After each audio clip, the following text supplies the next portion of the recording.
71 71వ శ్లోకానికి, పాదారవింద శతకంలోని 71వ శ్లోకానికి ప్రవేశించాం. ఉపాదిక్షదాక్ష్యం తవ చరణనామా గురురసౌ మరాళానాం శంకే మసృణగతి లాలిత్య శరణౌ అతస్తే నిస్తంద్రం నియతమమునా సఖ్య పదవీం ప్రపన్నం పార్థోజం ప్రతిదధతి కామాక్షి కుతుకం.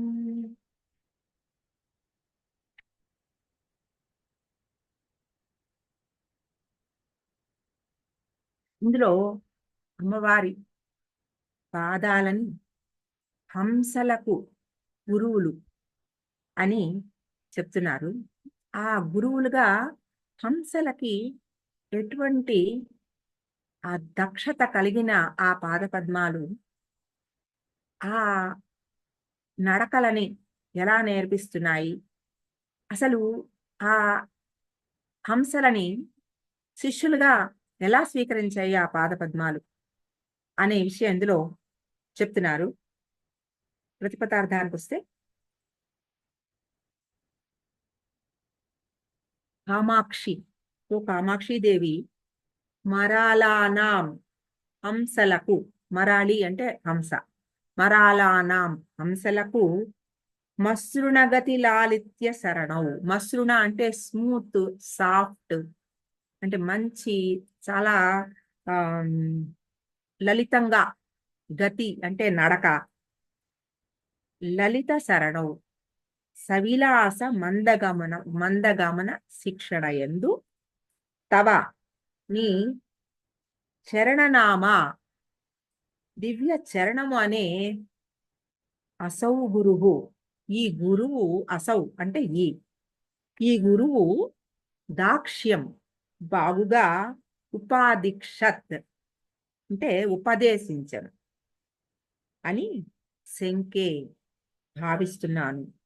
అతః ఇందువల్ల తే ఆ హంసలు నిస్తంద్రం అంటే గాఢంగా అని ఒకటి, సోమరితనం లేకుండా, తంద్రం అంటే సోమరిపోతనం, నిస్తంద్రం అంటే సోమరితనం లేకుండా, నియతం నిత్యము, ఎల్లప్పుడూ అన్నమాట, ఖాళీ లేకుండా, అమునా ఆ దివ్య చరణములతో, సఖ్య పదవి స్నేహమును, ప్రపన్నం చేయుచున్న, పాథోజం పద్మమును గురించి, కుతుకం ఇష్టమును, ప్రతిదధతి అభివ్యక్తం చేస్తున్నారు. ఇందులో హంసల గురించి, చరణ పద్మాల గురించి అంటే పద్మాల గురించి, అమ్మవారి పాదాల గురించి, 3 విషయాల గురించి ఒక పోలిక, ఒకదాంతో ఒకటి ఎలా ఇంటర్లింక్డ్గా ఉన్నాయో అవి చాలా అద్భుతమైన భావం ఇస్తున్నారు. ఇది హంసలు ఎలా తామర పువ్వులతో స్నేహం, హంసలు తామర పువ్వుల దగ్గర ఉంటాయి, ఇది మనకు తెలిసిన విషయం. ఎప్పుడు తామర పువ్వుల చుట్టూరా తిరుగుతూ ఉంటాయి హంసలు. ఇది ఎలాగంటే, గొప్ప వారితో స్నేహం చేసిన వాళ్ళు ఉన్నారనుకోండి, మనకి ఆ గొప్పవారి దాకా వెళ్ళేంత అవకాశం లేదు. ఆ గొప్పవాళ్ళతో స్నేహం చేసిన వాళ్ళు ఎవరైనా మనకి తెలుసు అనుకోండి, మనం వాళ్ళతో స్నేహం చేసుకుంటే వాళ్ళ ద్వారా మాకు తెలుసు అని చెప్పుకోగలిగిన ఒక గొప్పతనం వస్తుంది. అలాగే అంత గొప్పవారితో స్నేహం, గొప్పతనం అంటే ఇందులో ఇంకేదో గొప్పతనం కాదు, జ్ఞాన ప్రధానులు ప్రధానులు అంటే జ్ఞానం ఇచ్చేవాళ్ళు, జ్ఞాన ప్రధానులు అంటే జ్ఞానమే ప్రధానంగా ఉన్నవాళ్ళు, అటువంటి గొప్పతనం కలిగిన వాళ్ళు. అటువంటి గొప్పవారితో మనకి స్నేహం చేయడానికి అవకాశం లేదు. ఆ స్నేహం చేసిన ఆ గొప్పవారి దగ్గర కొంత ఎక్కువ శిష్యరికం చేసి వాళ్ళ దగ్గర బాగా చనువు కలిగిన వాళ్ళతోటి మనం కూడా స్నేహం చేసామనుకోండి, సద్గోష్ఠి, సజ్జన సాంగత్యం, అటువంటి వాళ్ళ దగ్గర ఆ స్నేహం చేయడం వలన ఆ గొప్పతనం కొంచెం మనకు కూడా అబ్బుతుందిట. అంతే కదా! ఎవరితో ఉంటామో వాళ్ళతో మనకు ఒక సామెత ఉంది కానీ, show me your friends I will tell you who you are అని. నీ ఫ్రెండ్స్ ఎవరో తెలిస్తే నాకు నువ్వేమిటో తెలుస్తుంది.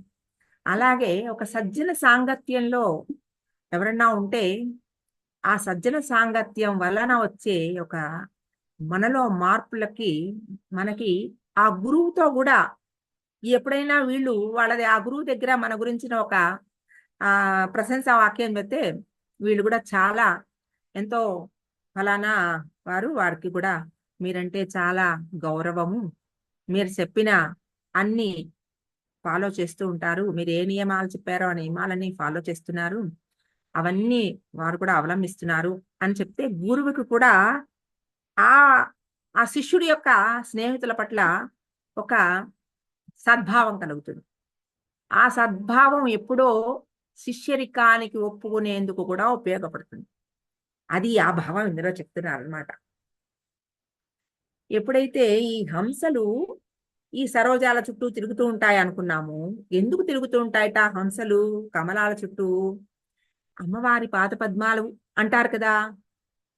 ఎంత స్నేహం లేకపోతే ఈ పద్మాలకి అమ్మవారి పాదాలతో పోలికొచ్చింది. కాబట్టి చాలా స్నేహం ఉంది ఈ పాదాలకి పద్మాలకి. అంత స్నేహం అబ్బిందంటే ఇవి ఎంత అద్భుతంగా ఎంత పుణ్యం చేసుకున్నాయో వీటికి, ఏమిటింది వీటిలో అంత గొప్పతనం అని ఒక కుతూహలం కలిగి ఆ కమలాలని ఎప్పుడూ దగ్గరగా వాటిని పరీక్షిస్తూ ఉంటాయట. ఏం చేశాయి ఇవి? ఇవి ఎందుకు ఇంత గొప్పవి? ఈ తామర పూలలో ఉన్న గొప్పతనం ఏంటి అని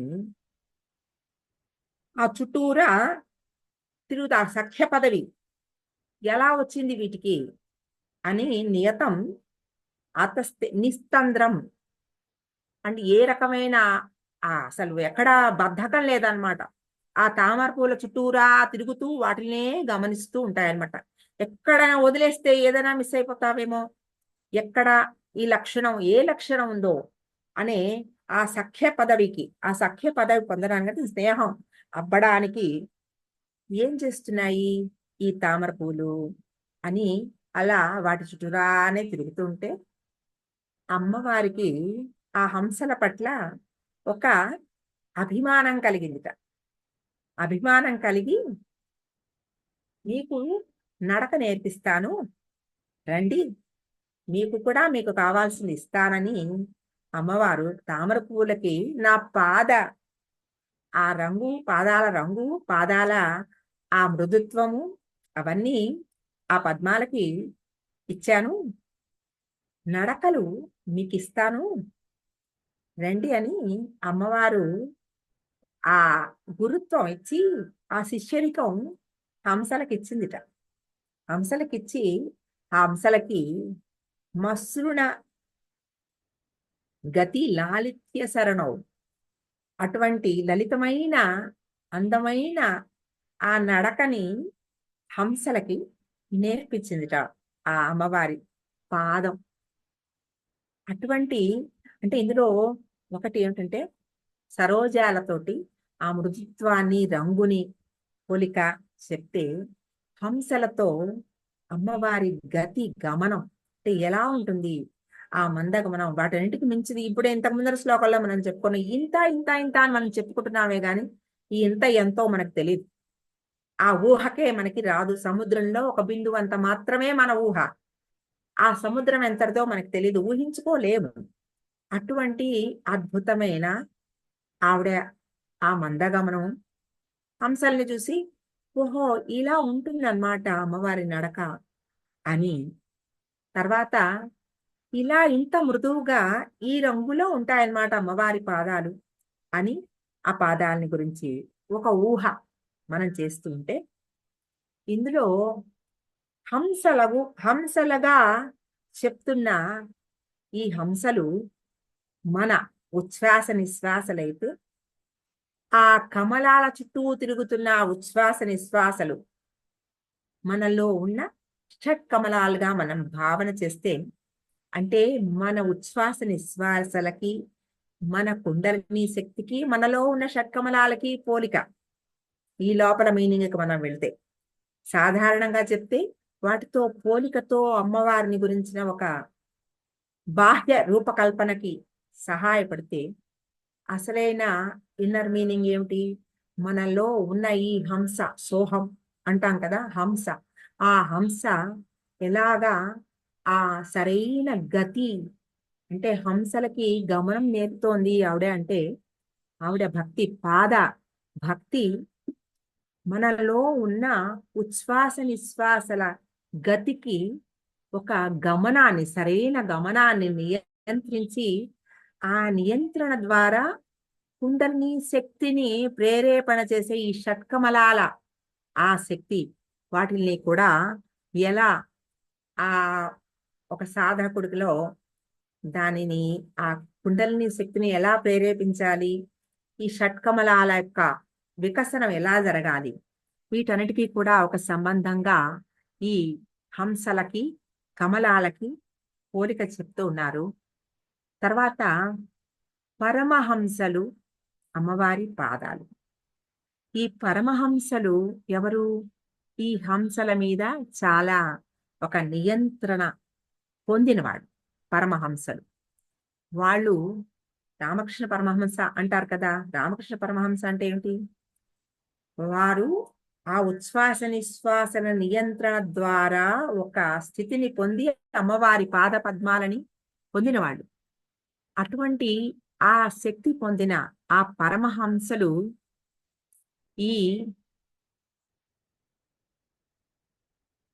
నిస్తంద్రం నియతం అవునా, ఈ పాద పద్మాలతోటి సఖ్య పదవి, అంటే అటువంటి సఖ్యతని పొంది ఉన్నారు ఆ పరమహంసలు.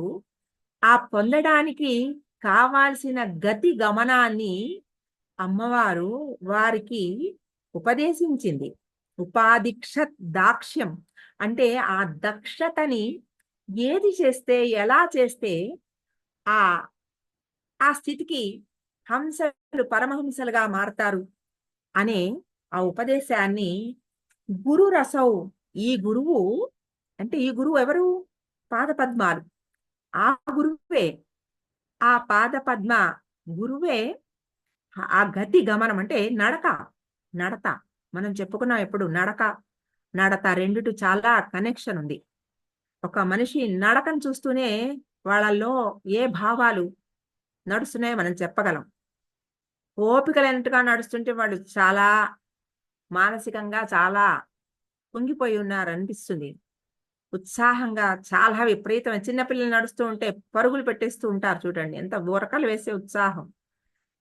కొంతమంది భారంగా నడుస్తూ ఉంటారు. అంటే ఈ నడక వలన కొంత వాళ్ళ భావాలు మనకు తెలుస్తూ ఉంటాయి. అటువంటి ఆ నడత, ఆ నడక మీద ఆధారపడి ఉంటుంది మామూలుగా. ఈ నడకల వలన నడత నిర్దేశింపబడుతుంది. అమ్మవారి మందగతి అటువంటి ఆ మన శ్వాస మీద నియంత్రణనిచ్చి ఆ గతి గమనాన్ని సరిగ్గా నిర్దేశించి కింద మూలాధారంలో ఉన్న కుండలిని ప్రేరేపించి సహస్రార చక్రంలో ఉన్న అమ్మవారి పాద పద్మాల దాకా ఎలా, ఏ గతిలో వెళ్తే ఆ పాద పద్మాల దర్శనం అవుతుందో అది ఈ శ్లోకంలో మనకి అద్భుతంగా వివరించారు. ఇందులో ఒక విషయం చెప్పారు. నిస్తంద్రం, తర్వాత ఆ నియతం. ఈ నిస్తంద్రం, నియతం రెండు కూడా చాలా ముఖ్యమైన మాటలు.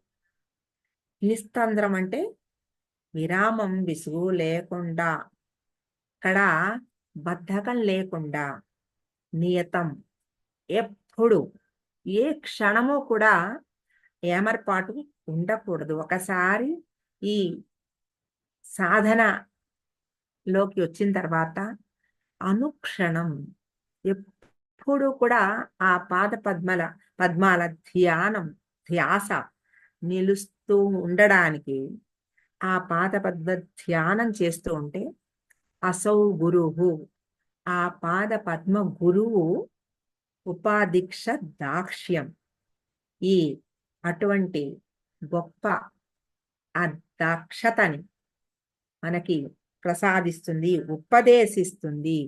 ఆ ఏం ఉపదేశిస్తుంది? సఖ్య పదవీం, అటువంటి పాద పద్మాలతోటి సఖ్యం, ఆ సఖ్యాన్ని మనకి ఉపదేశిస్తుంది అని. ఆ ఎలాగైతే పాద పద్మాలు ఆ అమ్మవారి పాదాలతో సరోజాలు పాద పద్మాలతోటి సఖ్యతని పొందాయో, అటువంటి సఖ్యతని ఒక సాధకుడు కూడా పొందగలుగుతాడు. ఈ ఆ హంసలాగా ఆ అమ్మవారి ఆ పాద ధ్యానం వలన అని ఈ శ్లోకంలో చెప్పారు.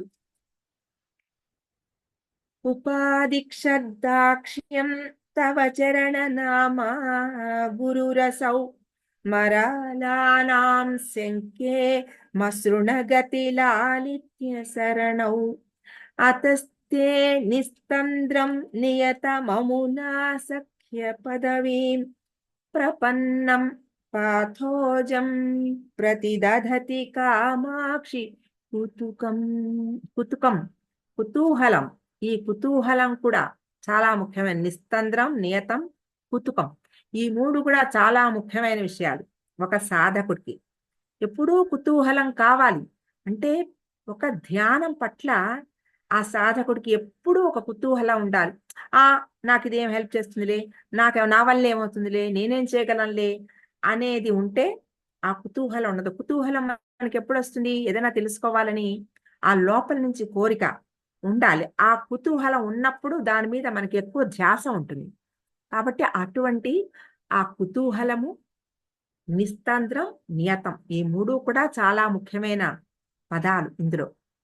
అప్పుడు అటువంటి ఆ హంస గమనం అమ్మవారి పాద పద్మాలు ఉపదేశిస్తాయి. అది ఈ శ్లోకంలో భావం.